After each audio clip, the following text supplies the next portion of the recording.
raise your hand unless you wish to ask a question. Not every question will necessarily be given a response. It will depend upon the nature and the sincerity of the question. Sloppy, top of the head question, essentially ask, how do I do this and how do I do that? Will not receive an answer. Hi, Siddha. In one of your books, you've given the mirror analogy, where you say that what you see in the mirror is not the real self. And basically, you separate the physical and the mental structures that we have from the real self. And I've also observed, and that's my personal learning, that in life, that's the real motivator. People work to enhance their selves, right, to make it look good and stuff. So this is a sort of a contradiction. I mean, if one loses that self, what does one work for? What is his real motivation? I think a simpler question to ask that would be more graspable, as a more effective place to begin, would be the recognition that everything that that person does is largely in the direction of self-help.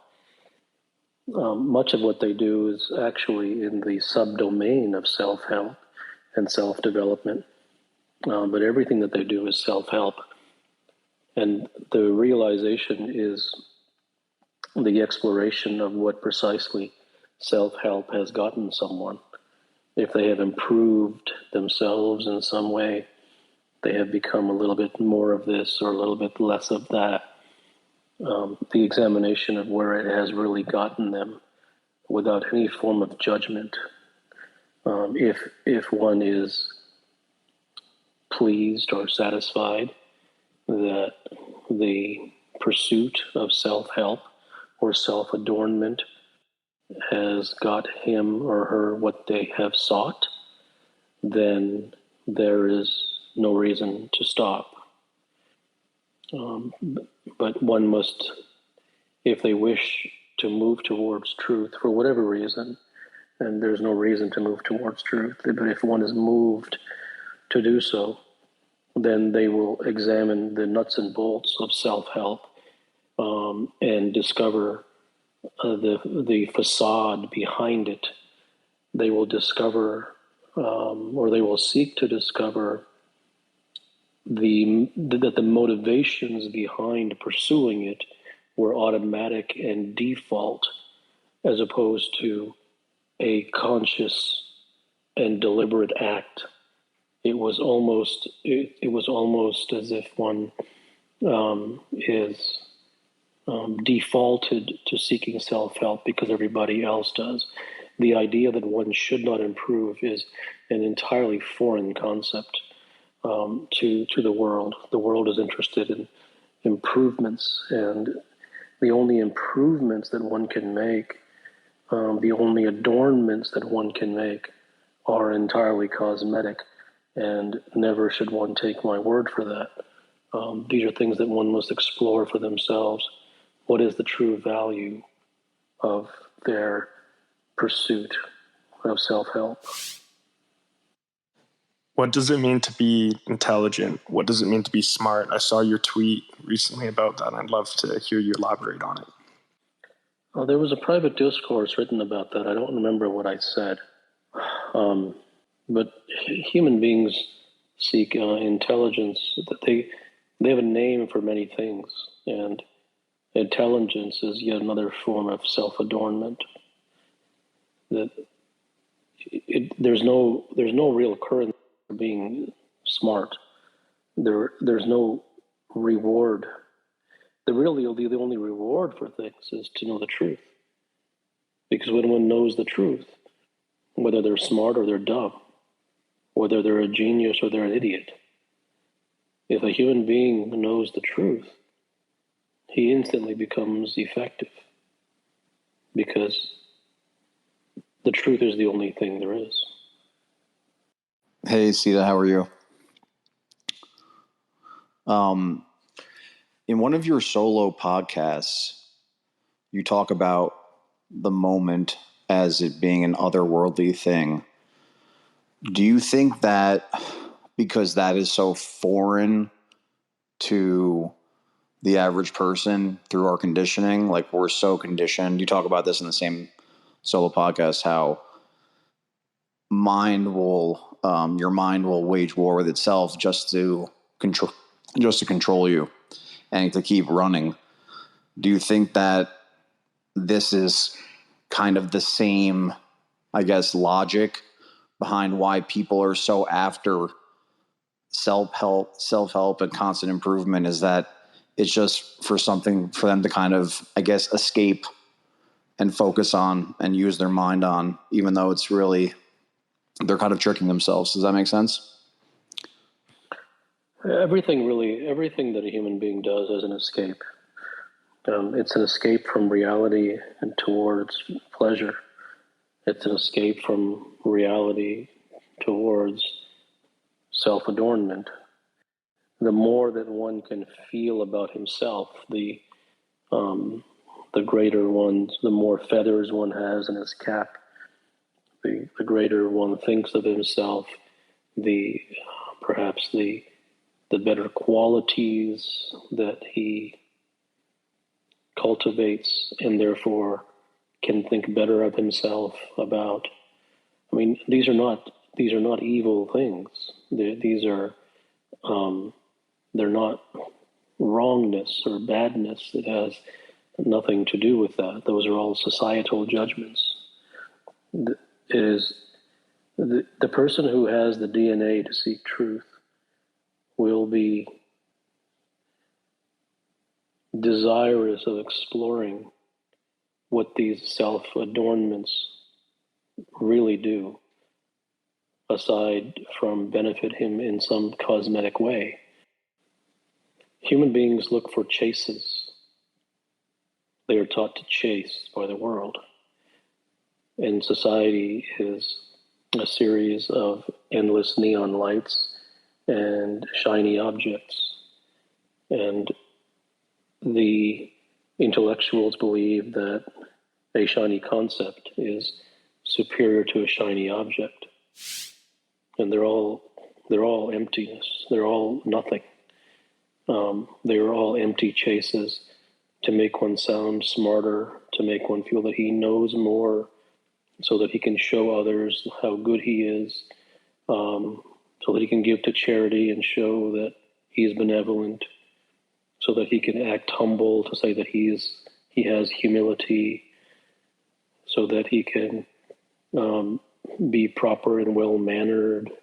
All of these things, and as was mentioned before, these are not evil things. They're not bad things.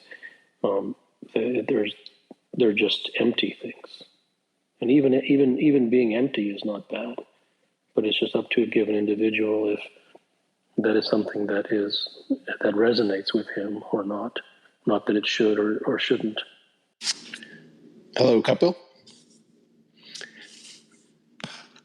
Hi, Kapil. I have a question about just your work. I got exposed to your work about 8 or 9 months ago, and it's truly been a transformative process. And I have nothing but gratitude for everything that you've done. However, what has come along with that has just been a great deal of turmoil in learning about what I have pretended to want this whole time. I was wondering if you could speak to any downside of exposing. Well, there's no turmoil. Is if one has been chasing something for 30, 40 years, and then one day somehow they realize that what they've been chasing is a ghost, or they've been chasing a shadow, or they've been chasing their own tail, or that everything that they've ever known has been untrue. That absolutely will create turmoil. And for another individual, it may create relief. For some, it may create turmoil in the beginning and then relief later on. For some, it will create turmoil and turmoil forever, because they cannot get over the fact that they wasted 40 years of their life. and every one of those is understandable, and none of them is right or wrong. But that is a very common thing, and it's perfectly reasonable to go through life and be told that X is X and Y is Y and Z is Z, and life is structured in this way, and this is who you are, and this is what you should get, and if you pursue this, you will get that, and if you practice these things, you will get joy or happiness or freedom and success or money, and if you don't do these things, then that will really help you, and if you make sure that you're better at these things. So the human being has an entire agenda, an entire curriculum before him, and he has practiced that agenda and that curriculum from the morning routines to the evening meditation to the yoga and the psychotherapy to reading self-help and the austerities and to lighting incense and practicing pujas and all of these things that a human being does. And if one day, if he genuinely realizes, not because he believes someone, but because he explores for himself, and it manages to hit home somehow, that he just wasted everything, that it was all wrong, it was all lies. Naturally, that's going to begin or bring upon an enormous amount of turmoil. And quite frankly, one could say that perhaps on a subconscious level, that the reason that humans do not tend to seek truth intentionally is because of the fear of what they might find. It is not, as you have discovered, a pleasant thing to find that you have wasted 30 years of your life, 40 years of your life, 50 years of your life that you will never get back. That is more than a slap in the face. And that isn't something that a given human being, really, it's possible that some never get over that. To almost everything that is available in form of the books that are there, not the podcast, obviously. And I would just want to ask you this question that while pursuing the truth, because we are living in a society, we are not living in a cave. So do you think pursuing the truth might be detrimental for someone's progress in some or the other way? If I do not fabricate this question, you say that a good artist never has a lot of audience. But suppose if I'm creating a product, if I'm creating something where I'm pursuing my genuine intellectual curiosity and I've sort of productized myself, but if I do not market it well, if I do not sort of contact advertising agencies and get help from others to broadcast it, it won't help me financially. So do you think... So it is not about going in the direction of logistics. It is not about in the direction of you should hire a marketing firm, or you should not, or you should try to get an audience, or you should not because one is good and the other is bad. It has nothing to do with what you do. It has everything to do with what resonates with you. Can you put yourself on mute? Oh, sorry. Yeah, definitely. So it has everything to do with what resonates with you, without any compulsion that something should or should not resonate with you. And if something resonates with you, that trying to get many people to laud and celebrate your product, if that resonates with you, then it does. So there's no, it would be untruth to say that you should not do that. If it resonates with you, that for a given individual, it may resonate with him or her that they wish to create true art. And if the art sells, it sells, and if it doesn't, it doesn't. And their essence, their purity, is what speaks to them and drives them the most. And that isn't a good thing. It isn't good. There's nothing good. That's what happens to resonate with them. then they will pursue a particular path. They will or will not go marketing. They will or will not do X, Y, and Z. So it has nothing to do with logistics. It's just whatever resonates with you and wherever that resonation takes you. So do not raise your hand unless you wish to ask a question. And if you are invited on stage, ask your question. Feel and pursue truth. Whether something is possible or not, there's no rules. There's no rules. But those people who tend to be social tend not to be the ones who pursue truth. But there's no rules. Why is it that in spite of so many people always listening to this thought that wasting 30 to 40 years, 50 years of your life, and then it feels more than a slap in our face, people, at least besides like in close proximity to us, many people don't really find pursuing meditation or alternate means to introspection or discovering oneself. So I've always been curious to understand why isn't this becoming like a cultural phenomena rather than always, it's just like a textbook kind of a thought that keeps on propagating. Well, there's no mass enlightenment. Every human being is entirely brainwashed and conditioned by society. Society has destroyed human beings irrevocably, largely irreversibly. The human beings who survive the assault of society are extraordinarily small. And it isn't really a human being's fault. It's when you live in a world of neon lights and you live in a world of messages propagated on bumper stickers and spirituality, self-help, and messages everywhere, from newspapers to books to magazines to media to whatever it may be, and that's all that you've ever heard. And all you've ever heard is untruth, because society's all based upon untruth.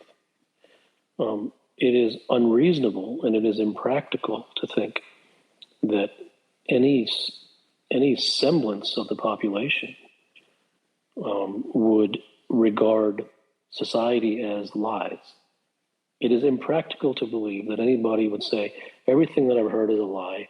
Experts don't know what they're talking about. Books tell cosmetic and completely ineffective methods and techniques which have no meaning, have no basis in reality. I'm going to turn everything off because it's all lies. That no one does that. That's an extraordinarily rare human being. And those aren't walking around on the street in any large numbers.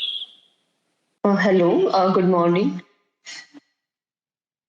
My question is, why do I feel anxious oftentimes, and how to build resilience in hard times? So, Kapil, I had an uncle who had Down syndrome who passed away a couple years ago. And when I observed the way that he lived his life, it was in a very pure manner. And what I'd love to know is, if you have an intellectual disability like Down syndrome, where you really have no concept of your own mind, are you more prone to the truth? Are you more prone to living a life that's aligned with the truth?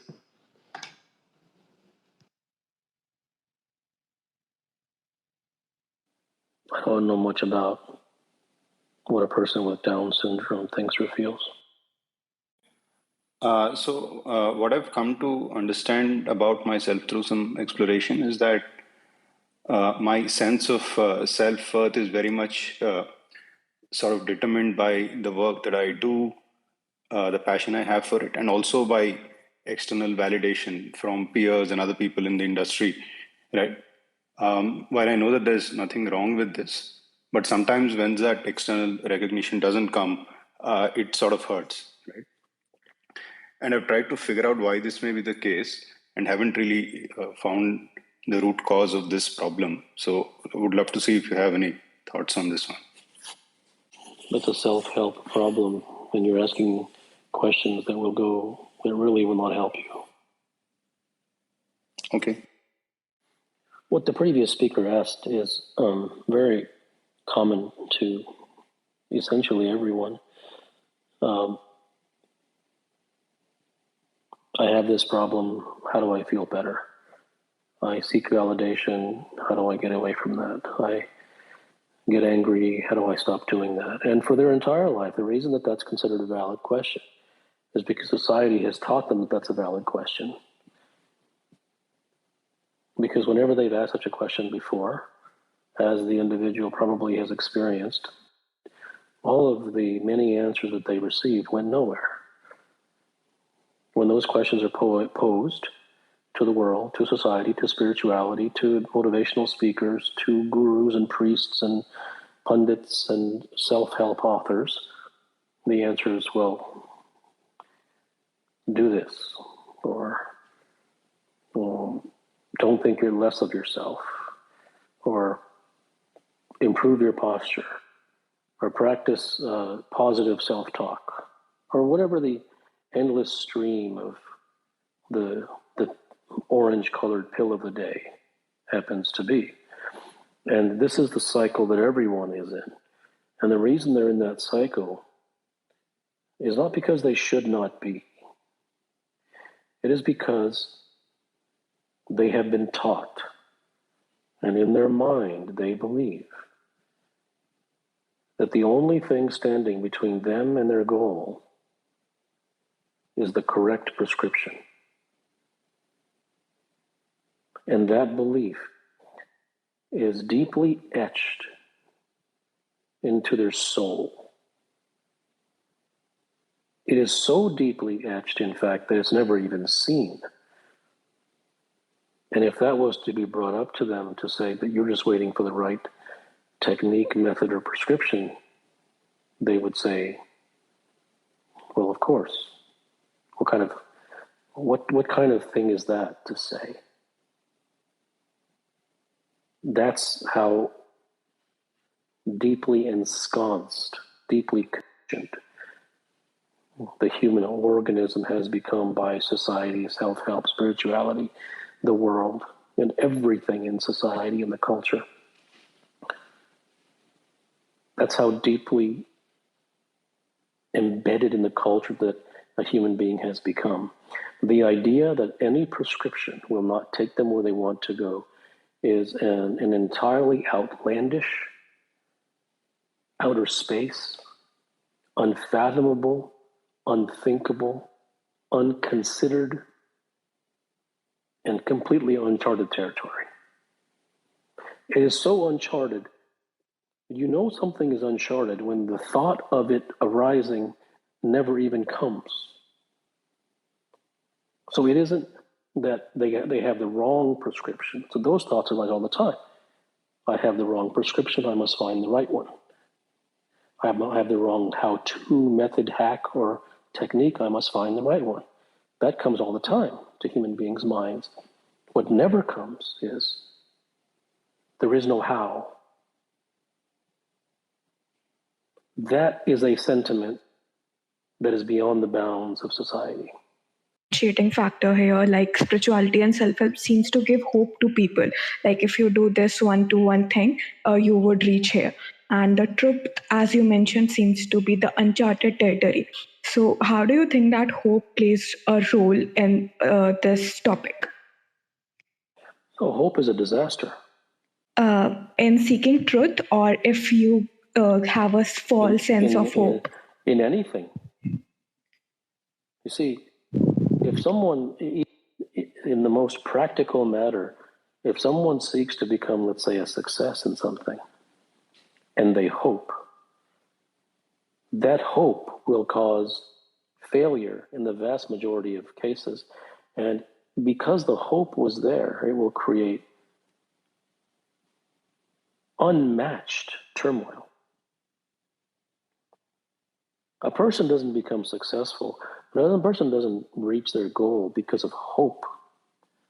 A person becomes successful or reaches their goal, whatever that thing may be, whether it's in conquering the mind or becoming enlightened or realized or becoming a multi-billionaire or whatever it may be.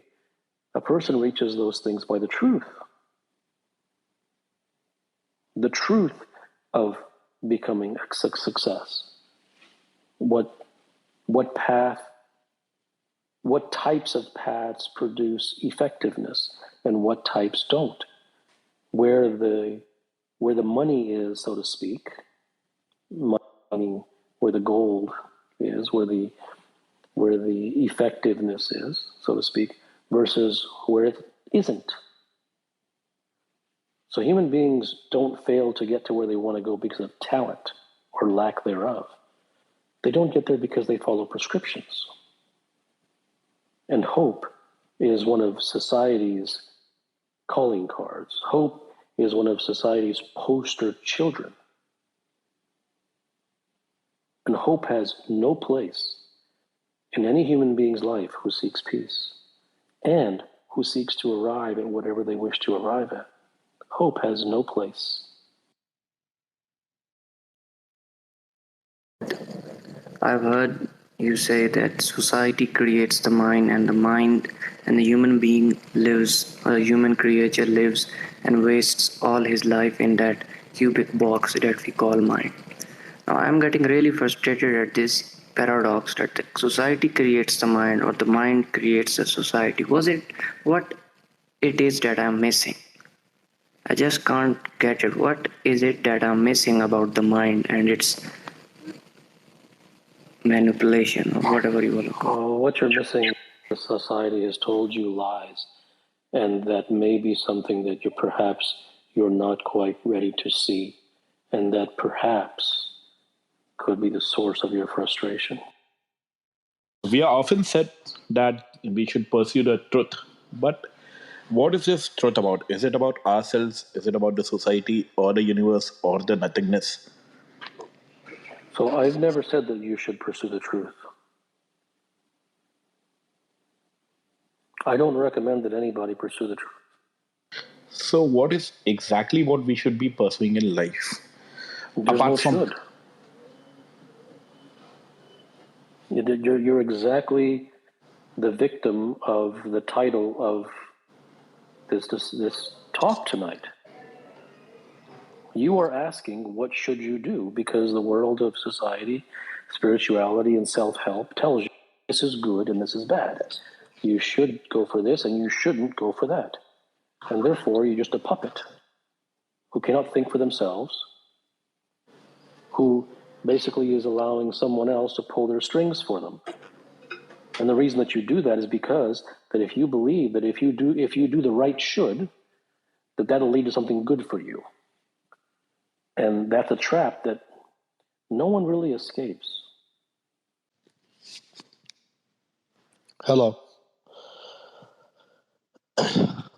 I'm sorry, I just joined and caught the last bit of exchange, but just grabbed my curiosity because the framing of the session did indeed strike me as kind of a paradox or perhaps even a nonsensical framing. The idea that spirituality and self-help are on one end versus the truth in all caps. It just felt like bait, so I just thought it was clever and I wanted to check it out. Anyway. No, it isn't. No, it isn't bait, and I'm not sure that you'll get much by being here, to be honest. You might, but I doubt it. Would you mind sharing why you feel that? The part he plays in society too. Someone who you who you think people should be doing. There is no how. And I was reading that I could feel that after reading this message that I would probably change. I would change like never before, and I would live a different life. But I've somehow, after finishing that message, I'm back to what I am. I read that message again, and it makes it touches my bones, but I'm still back to where I am. Hello. Yeah. Hi. Good morning. My question is like how to deal with misunderstanding. So a person is really close to me, and There is no how. What is the truth of spirituality?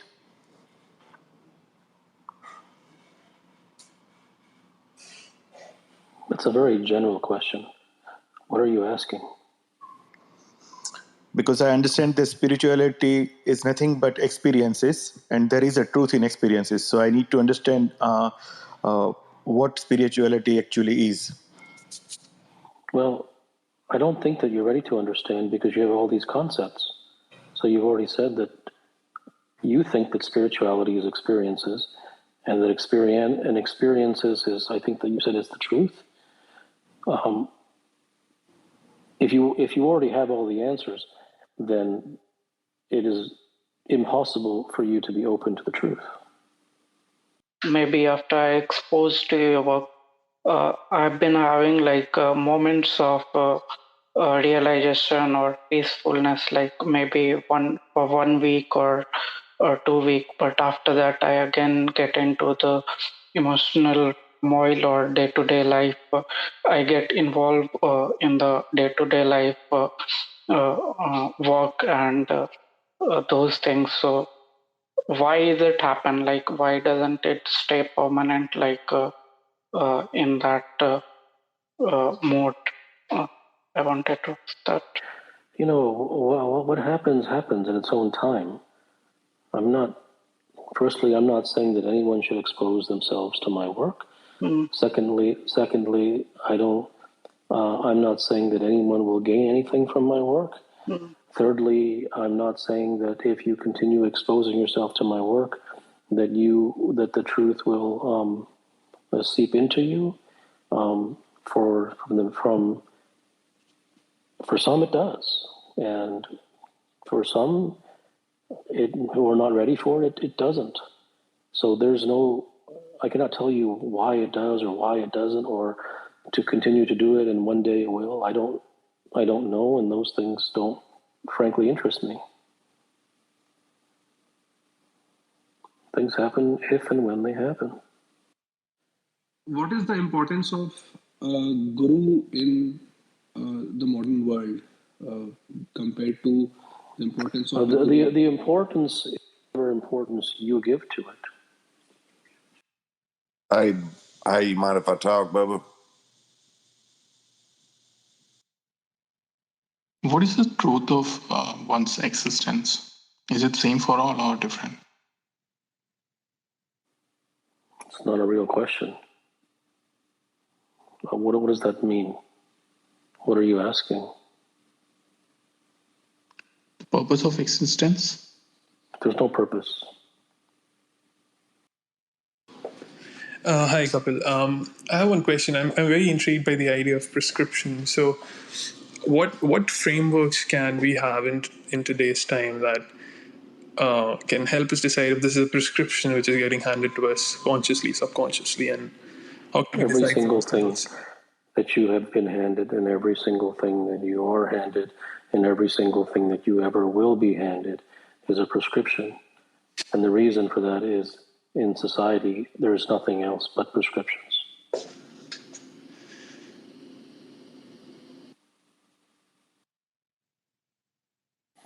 Well, everything has a truth. If you wish to open up a lock on a door and you have a bushel of keys, the key that works is the truth.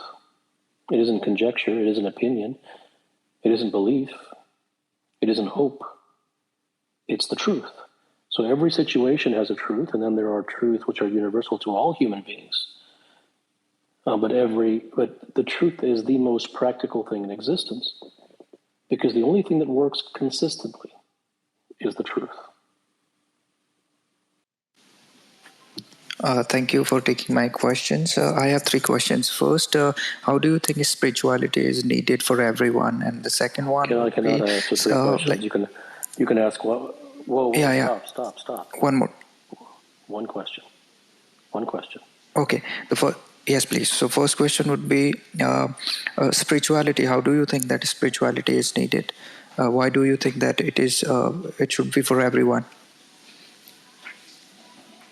I don't think it's for anyone.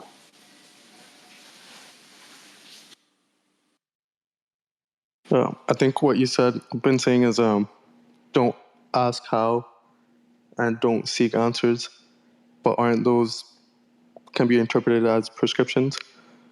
And you said that. I didn't say that. Okay. I didn't say don't ask how, and I didn't say don't seek answers. You said that. Yeah. I said there is no how. Do you think if I didn't say not to pursue how. If you wish to pursue it, you can. Do not put words into my mouth.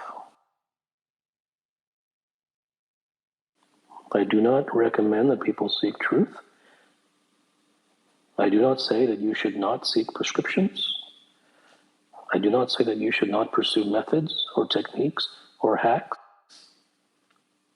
I do not say that you shouldn't listen to gurus or read newspapers or media or follow every societal tenet.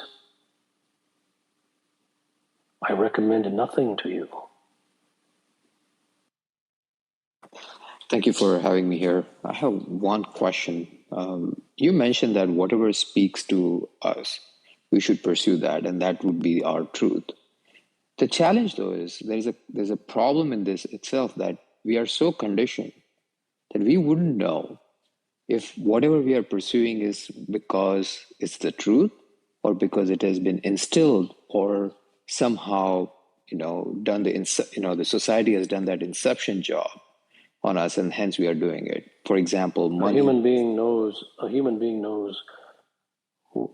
being has the receptors within themselves to feel what truly deeply resonates, despite the intellect, despite the fact that they cannot explain it. And that which is intellectual, that which is a chase. A human being has the capacity to know that. Hi, Kapil. What is your reason to share your work to others? I have no reason.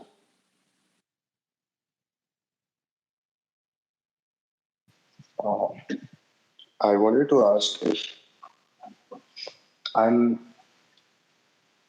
constantly self-questioning and self-examining myself. Will it help me in the journey to see the truth that as it is, or see the truth when it comes? One has to examine for themselves that whatever they are doing, is it providing them something of any lasting value, rather than asking someone else if they should pursue that or not. One indeed has that intelligence.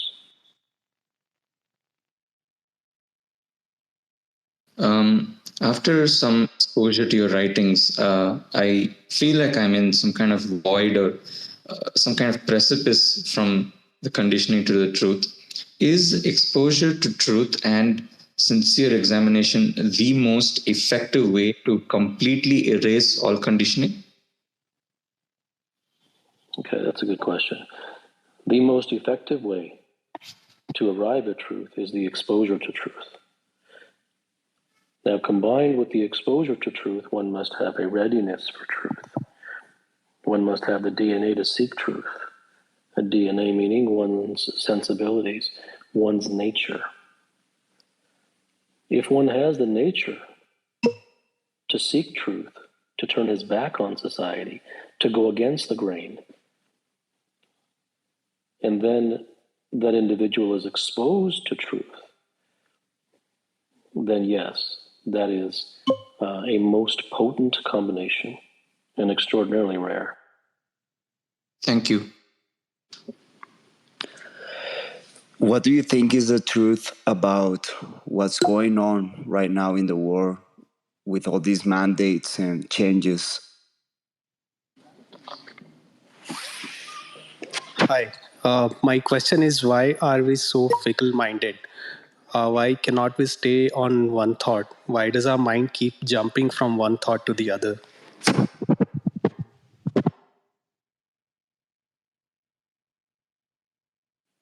That's a far deeper question than this forum. Mind restlessness is a systematic pursuit of one of the deepest truths in a human being's existence, and one of the most seminal to discover. But it is way beyond. There's nothing that I could tell you. These things happen through a system of exposure to specific truths, which over time bleed into the individual, penetrate his bloodstream, and a transformation happens from within. Hi. How do you distinguish between truth in the human realm and it's kind of hard to explain, but truth in science, like gravity exists and the properties of electricity, and truth in the human realm? I think truth is supposed to be something human. So how do you think about it? Is a good way to think about it as reality or life or consciousness? Well, truth penetrates everything. There's truth. There is truth in through scientific endeavors. There is truth in every discipline, every field, every pursuit, every journey, every situation, every circumstance. Everything has a truth. There is a truth behind getting from A to B. There's a truth behind discovering the true cause of something. There's a truth behind discovering the true cure of something. So everything has a truth. And so truth is not a spiritual thing. In fact, spirituality is untruth. Truth is the most practical thing in existence. And it goes across all bounds. And in fact, it's the only thing there is. Everything that is not truth is, by definition, untruth. Hi, Dr. Gupta. I've noticed that all of my actions, a lot of them are just habitual things that whatever is happening is just kind of an echoes of things that have happened. And other actions are even more fundamental, tied to, being hungry or being tired. But in the interiority of myself, I feel a control, some sort of a control or some sort of a unity identity of a person making those decisions. Is that just a concept? Yeah, the decisions that you make you're not making them. And society has made them for you. If you look at others around the world, if you look at others around you, they are doing similar things. Because the human being becomes his environment. A human being becomes that to which he is most exposed to. And there is no decision making that goes on there. Just in the same way that there's no decision making when a human being jumps into a pool and becomes wet. He does not decide to become wet. And that is the power of exposure. The power in the form of glory and the power in the form of destruction. So all of your decisions are not yours. The decision is made before the question even arises. Hello. My question is the concept of silencing of mind or thoughts a valid way to truth, or is it just a prescription? The best way that I can answer that is go ahead and try it. And when you try it, understand that millions before you have tried it, and also understand that whatever method you use, let's say that you practice meditation or mindfulness or one of the popular sweet flavored lollipops that are offered to the world. If you meditate for 2 hours a day, there have been people who have been meditating for 23 hours a day. And if you have meditated for 10 years, there are people who have meditated for their entire lives. And if you take time out of your day to meditate while you work for the rest of the day, there are people who have resigned themselves to a cave and meditated as their profession. And neither they nor you will get there. But you shouldn't believe me. It would be silly of you to believe me. But it would not be silly for you to investigate and to ask, well, if millions before me have done it, and they have done it to a far greater degree, and likely a very higher quality than I've done it, and they've gotten nowhere, then there must be something here worth examining to note that perhaps it isn't there. Only way to evolve better in any aspect of life?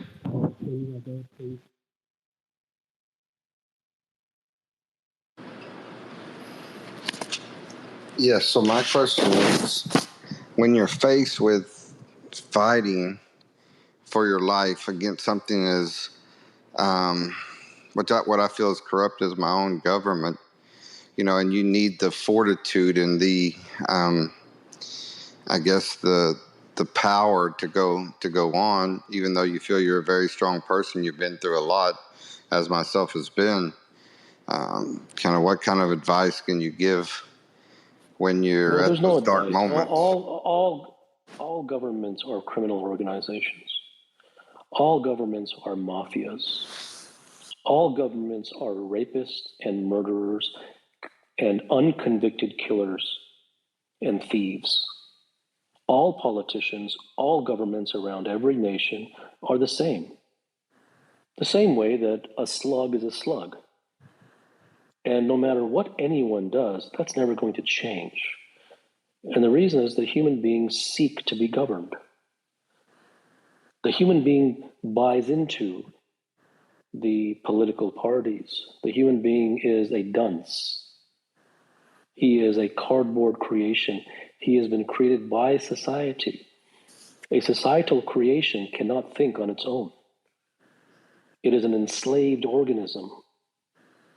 And as long as then governments will exist as long as enslaved organisms exist. And enslaved organisms are not going anywhere. And that's where... Hey, hi. So my question is, there's a goal in your mind. You have to achieve it either in form of a partnership, either in business or in life. How do you do that without ruining the relationship?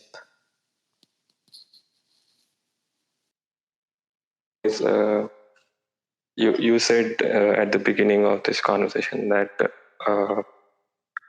society has been destroyed by lies. I mean, basically, humanity has been fed too much of. You say they are lies. No, I did not say that society has been destroyed. Okay. Society is the destroyer. Okay. So, question is, when you say, I mean, what I'm trying to come to is truth based on context or is relative?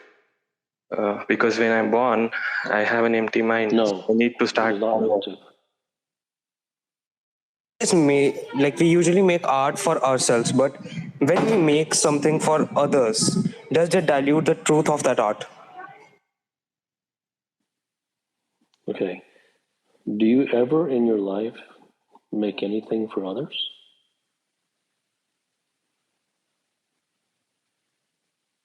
I think we make things for others too. Really? Why? Why would you make something for others?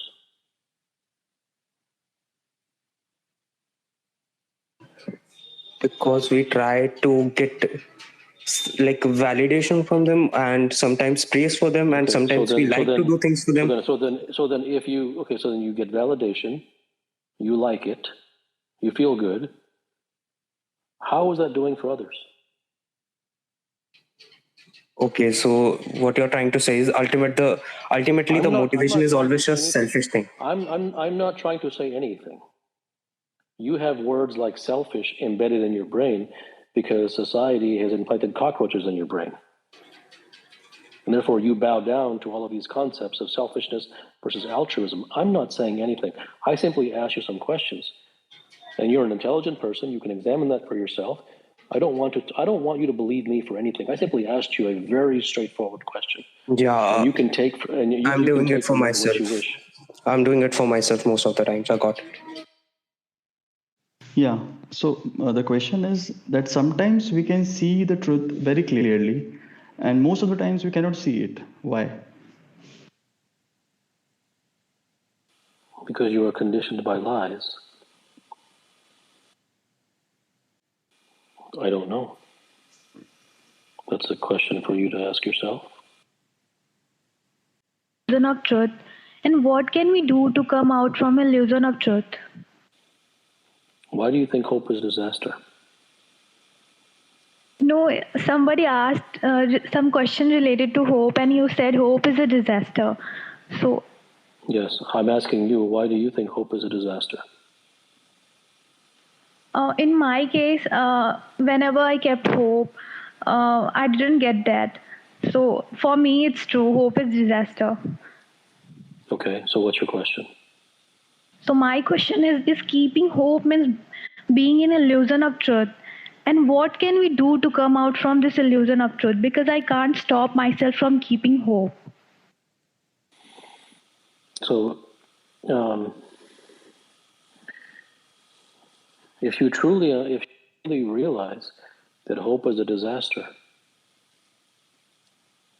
why would you have trouble getting rid of it? If you answer that question, you will not have explored it.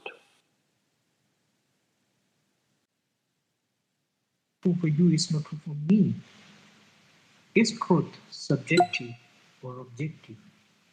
Or it lies? Truth is something that you're not ready for because you have too many assumptions.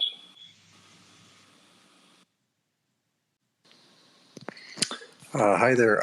I had a question regarding professional sports. I remember reading a quote from you. Your son had asked you, where does fear come from? And you had said, wherever there is a perceived consequence, there will be fear.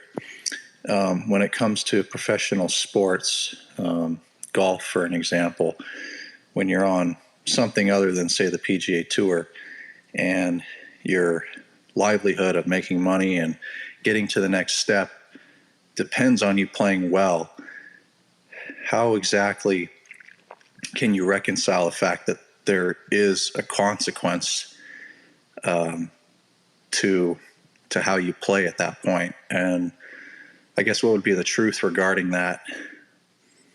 Well, one will have to examine for themselves that if they play with consequences, regardless of how real or unreal those consequences may be, then does that bring out the best in them? Why should we not follow even the people who hone their skill by spending years and by not following them and not believing their single word? You can follow them. I didn't say that you shouldn't follow anybody. You can do whatever you want. What the last speaker asked, that actually there's no should, but in accordance to that, if I want to ask you that since we are living in a society, we are not living in a cave, so is it beneficial for an individual to see through the lies but still follow them to an extent? Because all the self-help, if I simply Google self-help books, it will tell me 10 ways how to make people, or how do I become financially independent, or so many other things. So quote unquote, it is helping me progress in society, in sort of filled with lies, but still I'm progressing. So do you feel that so if you find that something that says 10 ways to make you feel this or that, and it works, then that's not a lie. Sir, so just you have one. to examine for yourself. Got it. So just one follow-up, that even if I'm not driven towards it, but I understand this fact that even if I'm not driven towards it, but if I do it as a compulsion, so that in this world filled with lies, I might quote unquote progress. Well, Is that progress?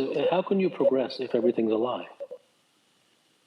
got it? You cannot So progress. ultimately, You cannot got progress. So you can read 10 ways to do whatever. You're only going to progress according to the blog post. You don't have to progress in real life.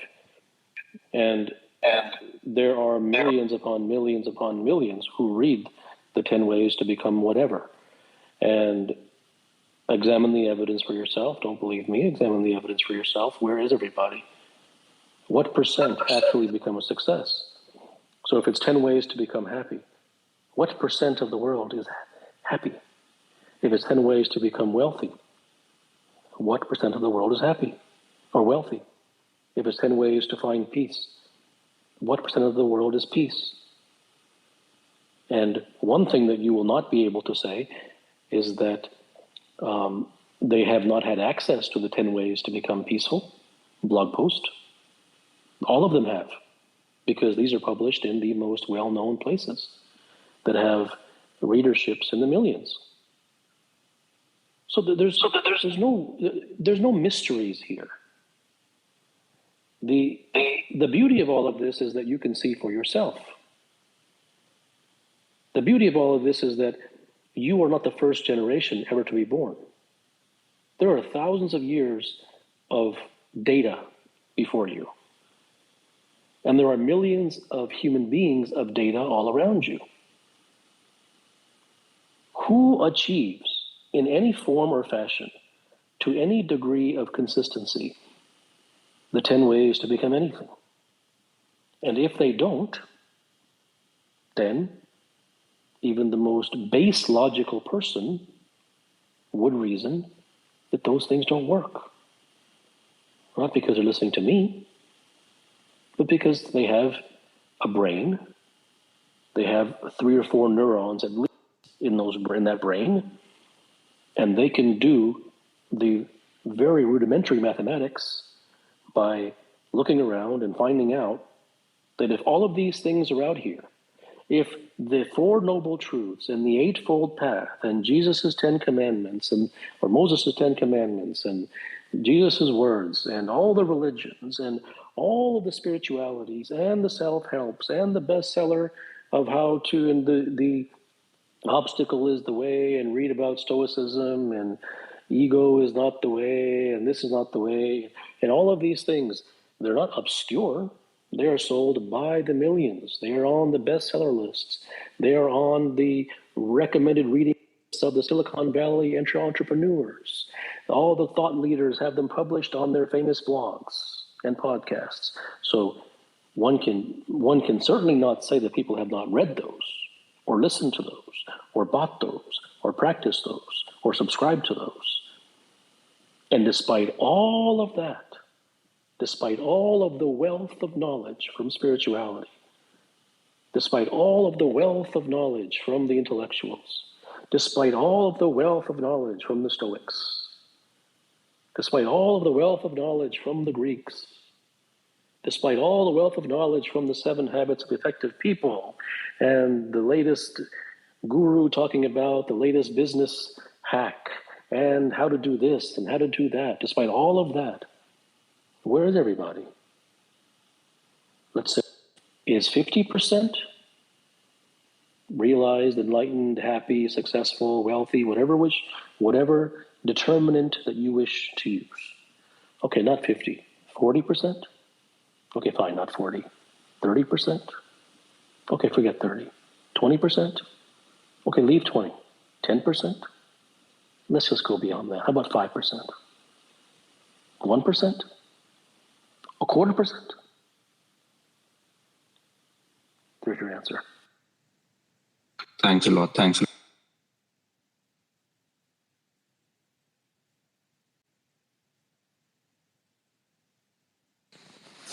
Hi there. So earlier just now you were pointing to what's not the way based on the 10 steps of this or 10 steps of that. So in your view, what would be a pointer to the way? the truth. And by examining all of the things that are not truth, whatever's left is in the direction of truth.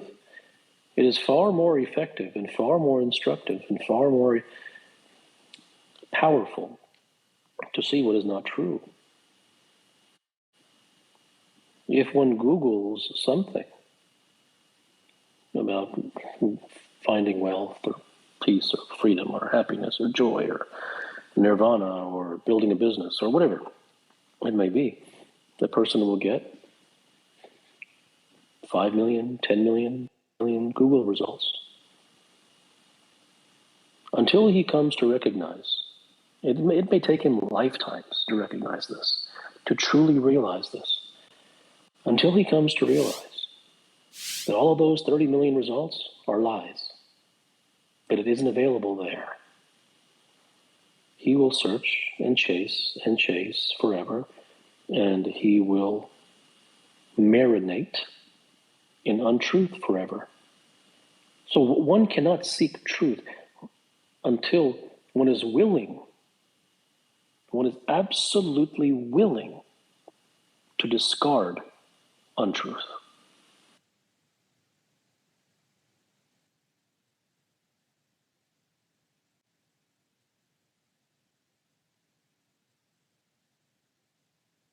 Speaks more to the masses or not? I don't care about the masses. I could not care less.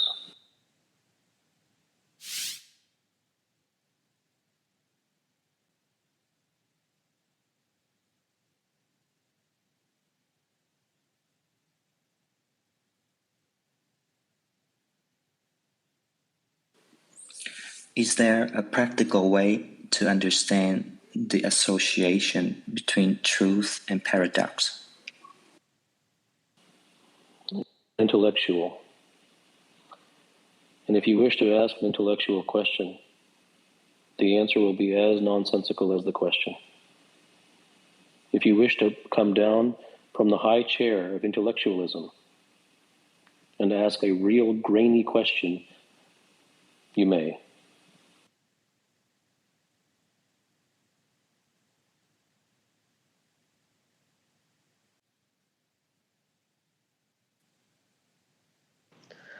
My question is, why are illusions often so comforting?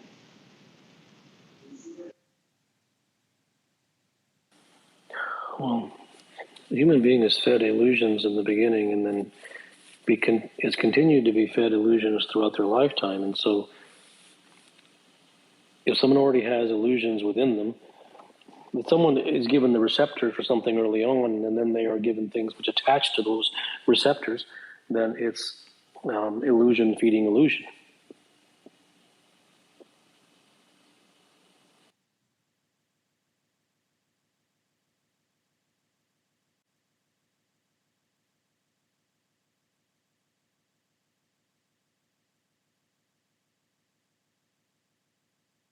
Is the notion of daily progress an illusion of the mind too? Yes.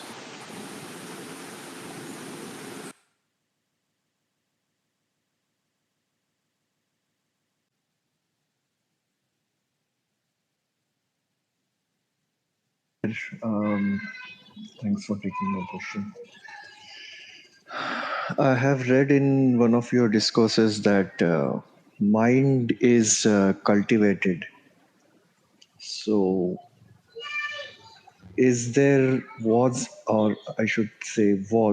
there really a beginning for the mind? It doesn't matter. That has nothing to do with the acute problems of your life.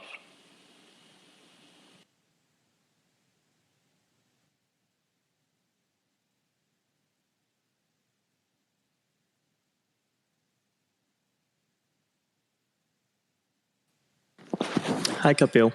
I'm in a bit of a weird spot. I don't exactly have a question for you because I can't really think of a question to help with where I'm at. It's just kind of where I'm at. But I also just want to say thank you for sharing the truth with us and creating these spaces. Thank you.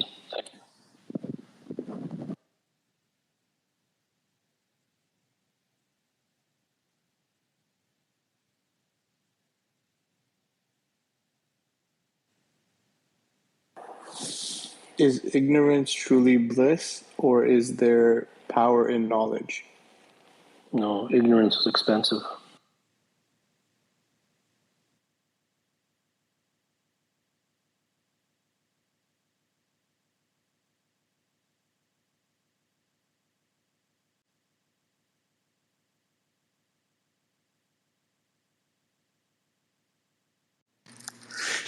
Hey, Kapil, I have a question for you.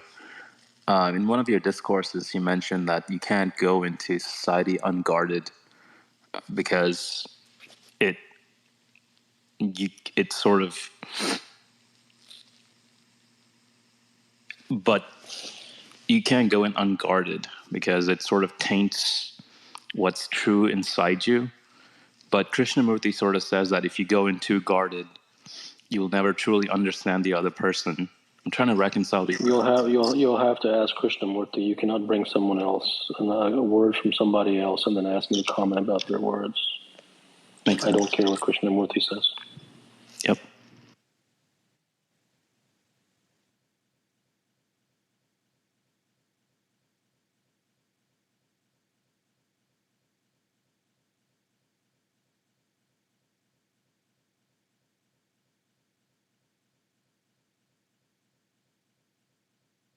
So the question is, what is the difference between spirituality and the truth? Spirituality is a lie, and the truth is the truth, and you shouldn't believe anything that I just said because you haven't realized that for yourself.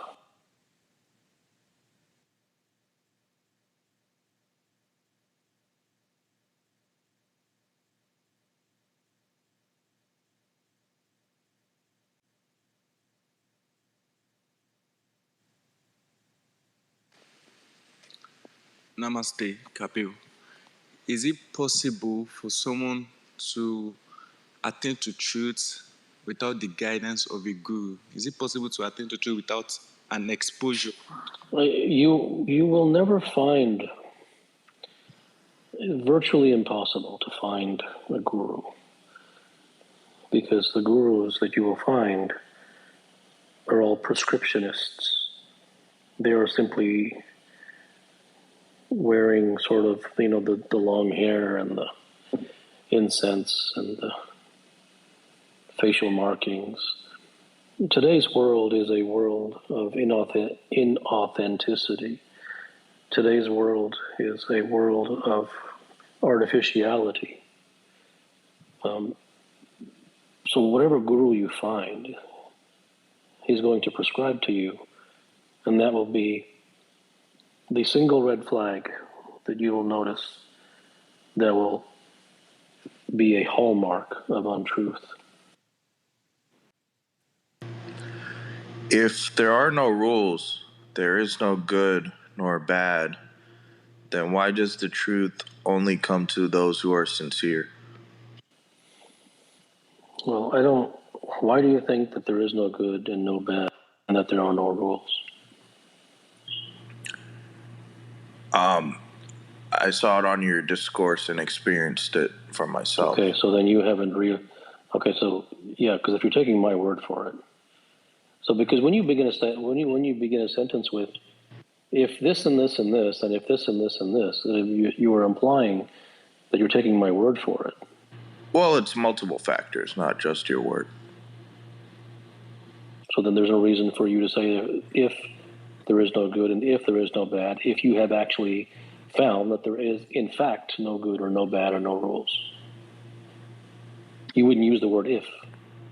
If is a doubt. Right. So there's no spectrum of doubt. It has to be 100.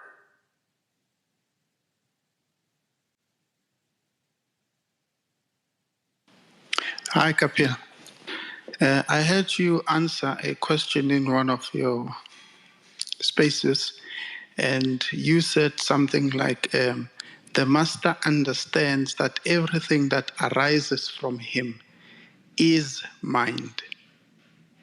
And it was as if a reset button has been pressed in me. That was months ago. But now I find myself in a situation where I'm asking, what is not mind? Thank you. It would be safe to remain with everything that you experience is mind.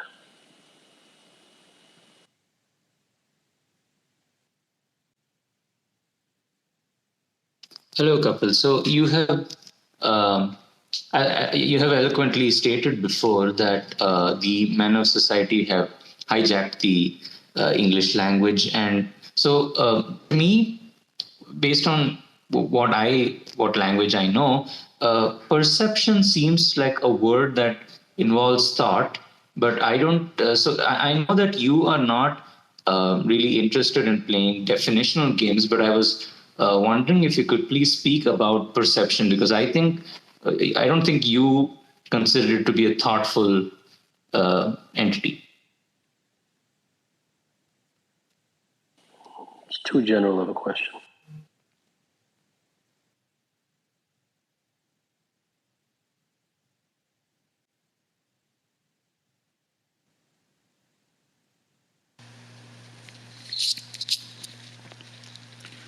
Good evening. Truth is the eye of the beholder. That's all I have to say.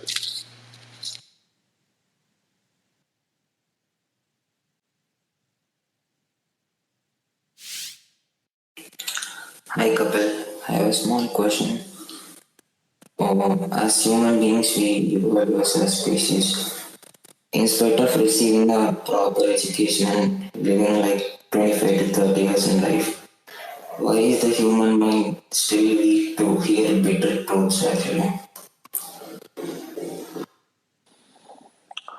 I cannot understand you because it's too unclear.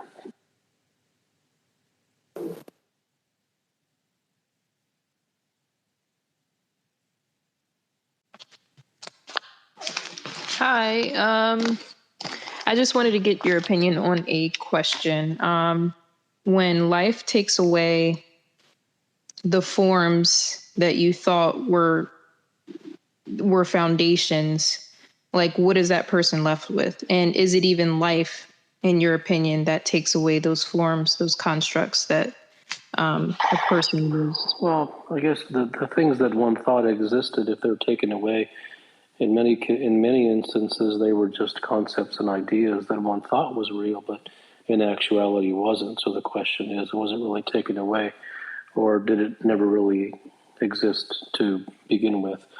If one believes that the things that they believe are real, then they may have an easier time, perhaps, understanding, even though it may not be true, but it may be able to be a more palatable thing for them to believe that it was in fact taken away. And if that is the path that one wishes to take intellectually, then the truth would be to say that life will take everything away from you. Thank you. I really appreciate that response. Sure.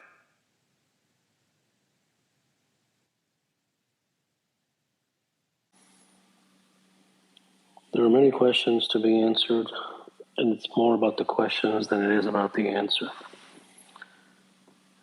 You should not do this if you don't wish, but it may help to mitigate some of the questions here. One may find some answers that they're looking for on the website.